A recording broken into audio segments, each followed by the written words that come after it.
السلام علیکم ورحمۃ اللہ وبرکاتہ۔ ہمارا سلسلہ قرآن اور قرآن سمجھے سورہ بقرہ انشاءاللہ اس کا 14واں رکوع آج ہم شروع کرنے جا رہے ہیں، تو اپنے سبق کا آغاز کر دیں۔ اعوذ باللہ من الشیطان الرجیم، بسم اللہ الرحمن الرحیم۔ وقالت اليہود لیست النصارى علی شیء وقالت النصارى لیست اليہود علی شیء وهم یتلون الکتاب۔ اور یہودیوں نے کہا کہ نصرانی عیسائی کسی بات پہ نہیں ہیں، ان کے عقیدے غلط ہیں، درست نہیں ہیں۔ اور نصارہ نے کہا کہ یہود کسی بات پہ نہیں ہیں۔ وہم یتلون الکتاب، حالانکہ وہ کتاب پڑھتے ہیں۔ وہ دونوں فریق اہل کتاب ہیں۔ موسیٰ علیہ السلام یہود جن کو مانتے ہیں ان پہ اللہ سبحانہ و تعالیٰ نے توراۃ نازل فرمائی، اور انجیل حضرت عیسیٰ علیہ السلام پہ نازل فرمائی۔ وہ دونوں اہل کتاب ایک دوسرے کو الزام دیتے ہیں، ایک دوسرے کے عقائد کی نفی کرتے ہیں۔ کذالک قال الذین لا یعلمون مثل قولہم، اسی طرح جو نہیں جانتے اس سے پہلے جو دوسرے لوگ ہیں جن کو علم نہیں، وہ بھی ایسی ہی باتیں کرتے ہیں۔ فاللہ یحکم بینہم یوم القیامۃ، پس اللہ ان کے درمیان فیصلہ کرے گا، حکم کرے گا قیامت کے دن۔ فیما کانوا فیہ یختلفون، فیما کانوا فیہ یختلفون، جس بات پہ وہ اختلاف کر رہے ہیں، جس پہ وہ اختلاف کر رہے ہیں، اللہ سبحانہ و تعالیٰ ان کی ان باتوں کے درمیان فیصلہ کر دے گا۔ تو اللہ کا فیصلہ تو اٹل ہے، قیامت کو یہ فیصلہ کریں اللہ تعالیٰ فرمائیں گے، لیکن آج وقت ہے، اس وقت واپسی کا وقت نہیں ہوگا، نہ اصلاح کا وقت ہوگا، وہ تو نتیجے کے اعلان کا وقت ہوگا۔ اس وقت جو بھی کیا ہوگا سامنے آ جائے گا، اس لیے ہر آدمی کو چاہیے کہ آج ہی اپنے اعمال کو اور اپنے عقائد کو نبی کریم صلی اللہ علیہ وسلم کے بارے طریقوں پہ چلنے کی کوشش کرے، اس کو دیکھے اور اس کی اصلاح کی فکر کرے۔ ومن اظلم ممن منع مساجد اللہ ان یذکر فیہا اسمہ وسعی فی خرابہا، اور اس سے ظالم کون ہے جو منع کرے اللہ کی مسجدوں میں ذکر ہونے سے، ان یذکر فیہا اسمہ، اس کا نام لینے سے، اللہ کے نام کو منع کرے وہاں سے، اور وسعی فی خرابہا، اور اس میں خرابی کی کوشش کرے۔ یہ معاملہ جو ہے، یہ اس کی تفسیر زیادہ تر یہی کی گئی ہے کہ وہ لوگ جنہیں نبی کریم صلی اللہ علیہ وسلم کو پہلے انہوں نے اتنا تنگ کیا مکہ میں کہ ان سب سے بڑی مسجد اولا بیت وضع للناس الذی وقع، قرآن مجید میں کہا گیا کہ وہ سب سے پہلا گھر جو اللہ کے ذکر کے لیے بنایا گیا مکہ میں وہی ہے، بیت اللہ شریف ہے۔ اس میں سے اتنا تنگ کیا کہ نکالا گیا۔ آپ نے فرمایا کہ میری قوم اگر مجھے تنگ نہ کرتی تو بیت اللہ میں تجھے چھوڑ کر کبھی نہ جاتا۔ تو انہوں نے اس پہ بھی کیا، اور جب صلح حدیبیہ ہوا اس وقت بھی انہوں نے، اس لوگوں نے آپ کے عمرہ کرنے سے، جب صحابہ کے ساتھ مدینہ منورہ سے تشریف لائے، ان کو روکا گیا، انہیں منع کیا گیا۔ اور اس کے علاوہ انہوں نے اس میں خرابی کی یہ معاملہ بھی تھا کہ انہوں نے بت رکھے ہوئے تھے اور بتوں کی پوجا پرستش کی جاتی تھی، شرک و بدعات اس میں پھیلی ہوئی تھیں۔ تو اللہ فرماتا ہے کہ وہ بڑے ظالم لوگ ہیں جو ایسے کام کریں، ایک تو اللہ کی مسجدوں میں اللہ کا ذکر سے منع کریں اور پھر اس کی خرابی کی تدبیریں کریں۔ اولئک ما کان لهم ان يدخلوها الا خائفین، نہیں ان کے لیے کہ اس میں داخل ہوں مگر ڈرتے ڈرتے۔ تو ڈر ان کے لیے خوف ہے، اور یہ خوف ان پہ اس وقت بھی واضح ہوا جب فتح مکہ کے وقت اللہ سبحانہ و تعالیٰ نے آپ صلی اللہ علیہ وسلم کو، صحابہ کو عزت دی، اور اس اکیلے نے اپنے اس لشکر کو غالب کیا۔ تو اس وقت ان کی کیا حالات تھی، ان کی کیا ان کی رسوائی تھی، یہ بھی وہ ان کے ساتھ معاملہ ہوا جس کا ہم جانتے ہیں۔ لہم فی الدنیا خزی، ان کے لیے دنیا میں رسوائی ہے۔ اور اس سے رسوائی ان کی ہوئی کہ وہ آپ صلی اللہ علیہ وسلم اگر حکم فرماتے چاہتے تو اس وقت سب کو قتل کر دیا جاتا۔ آپ صلی اللہ علیہ وسلم نے کمال مہربانی شفقت سے سب کو معاف فرما دیا اور کہا کہ آج تمہارے لیے کوئی وہی بات میں کہتا ہوں جو میرے بھائی یوسف نے اپنی بھائیوں سے کہی تھی۔ وَلَهُمْ فِي الْآخِرَةِ عَذَابٌ عَظِيمٌ، اور ان کے لیے آخرت میں عذاب عظیم ہے جو اس بات سے نہ رکیں اور اللہ کی مسجدوں کو آباد کریں۔ فرمایا اللہ کی مسجدوں کو وہی آباد کرتے ہیں جو اللہ پہ اور یوم آخرت پہ ایمان رکھتے ہیں۔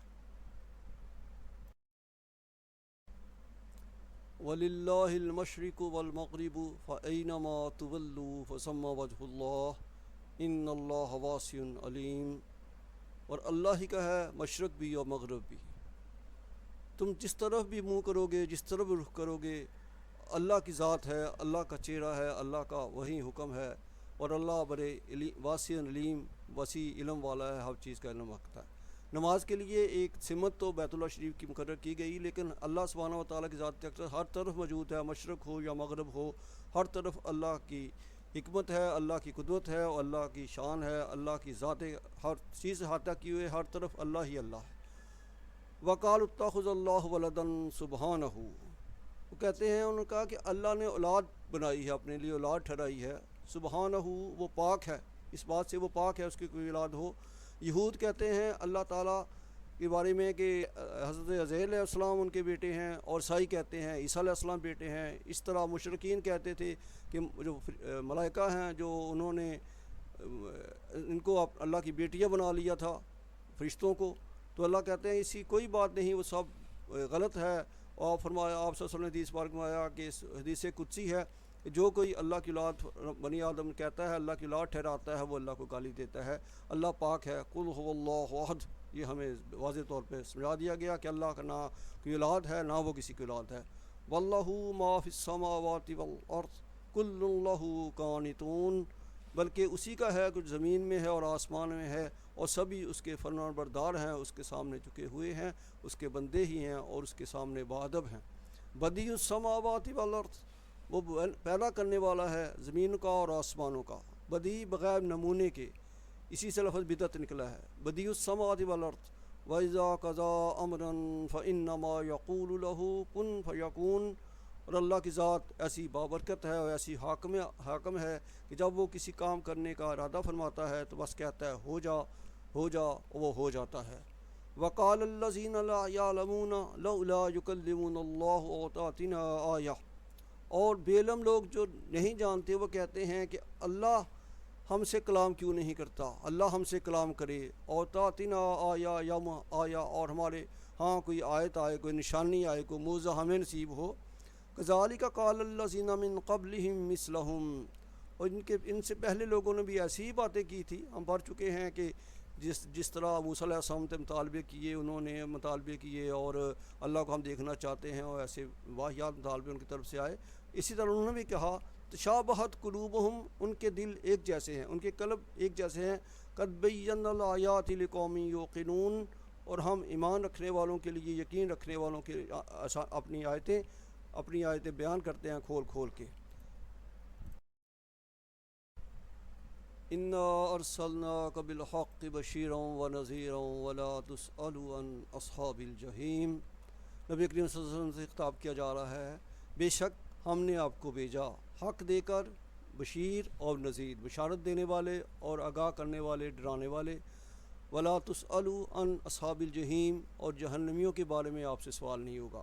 آپ صلی اللہ علیہ وسلم نے اپنا جو فریضہ رسالت کا جس تندہی سے انجام دیا، جس طرح آپ فکر مند رہے، اور یہ بھی کہا کہ آپ صلی اللہ علیہ وسلم کو اللہ تعالیٰ نے کہا کہ اگر یہ لوگ ایمان نہیں لائیں گے تو آپ کیا ان کے غم میں اپنی جان ہی دے دیں گے، تو آپ نے کہا کہ ہم نے آپ کو، اللہ تعالیٰ نے کہا کہ ہم نے آپ کو حق دے کر بھیجا ہے، بشیر اور نذیر بنا کے بھیجا ہے، اور جہنمی لوگ ہیں ان کے بارے آپ سے کوئی سوال نہیں ہے، وہ لوگ اگر آپ کی دعوت کو قبول نہیں کرتے تو اس کے ذمہ دار وہ خود ہیں۔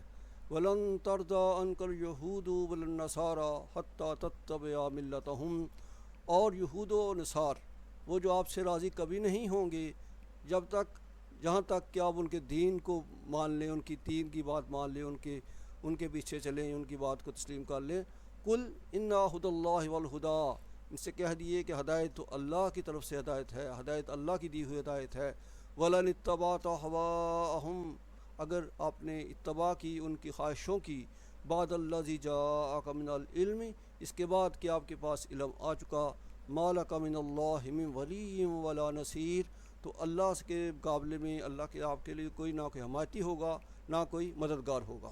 آپ صلی اللہ علیہ وسلم کی جو محنت تھی دین کے لیے وہ تو ہے، لیکن بعض کا ایسا ہوتا ہے کہ آپ صلی اللہ علیہ وسلم نے مخاطب فرما کر آپ سے کلام فرما کہ اللہ سبحانہ و تعالیٰ امت کو یہ پیغام دینا چاہ رہے ہوتے ہیں کہ دیکھو اگر تم نے اتباع کی ان کی لوگوں کی جو آپ کے دین کو نہیں مان رہے، تو پھر اس کے لیے اللہ کے سوا آپ کا کوئی حمایتی اور کوئی مددگار نہیں ہے۔ یہ آپ سے مخاطب ہے، آپ کو کہا گیا مخاطب کر کے، لیکن اس کا مخاطب پوری امت ہے۔ الذین آتیناہم الکتاب، جن لوگوں کو ہم نے کتاب دی ہے، یہ قرآن حکیم کی کتاب، یتلونہ حق تلاوتہ، وہ اس کی اس طرح تلاوت کرتے ہیں جس سے کہ تلاوت کا حق ہے۔ تلاوت کا حق ہے کہ اس کے قرآن مجید کو سمجھا جائے، اس کو پڑھا جائے، اس پہ عمل کیا جائے، اس کے حلال کردہ احکامات کو حلال سمجھا جائے، حرام کردہ کو حرام سمجھا جائے، اور اس کو اپنی زندگی میں نافذ کیا جائے۔ اس کی تلاوت کا طریقہ بھی ہو، اس کی اتباع بھی ہو، آپ صلی اللہ علیہ وسلم کے مبارک طریقوں پر چلنے کی کوشش بھی ہو، اللہ کے حکموں کو نبی کریم کے مبارک طریقوں پر پورا کرنے کی پوری صحیح اور کوشش ہو۔ اس کا حق ہے کہ اللہ تعالیٰ کی اس کتاب کو سمجھا جائے، اس پہ عمل کیا جائے۔ اولئک یؤمنون بہ، اور وہی ہیں جو اس پر ایمان لانے والے ہیں۔ ومن یکفر، اور جو کوئی کفر کرے گا، انکار کرے گا بہ اس سے، ومن یکفر بہ فاولئک هم الخاسرون، تو وہ خسارے والے ہیں، وہ یقیناً خسارہ پانے والے ہیں۔ صدق اللہ العظیم۔ السلام علیکم ورحمۃ اللہ وبرکاتہ۔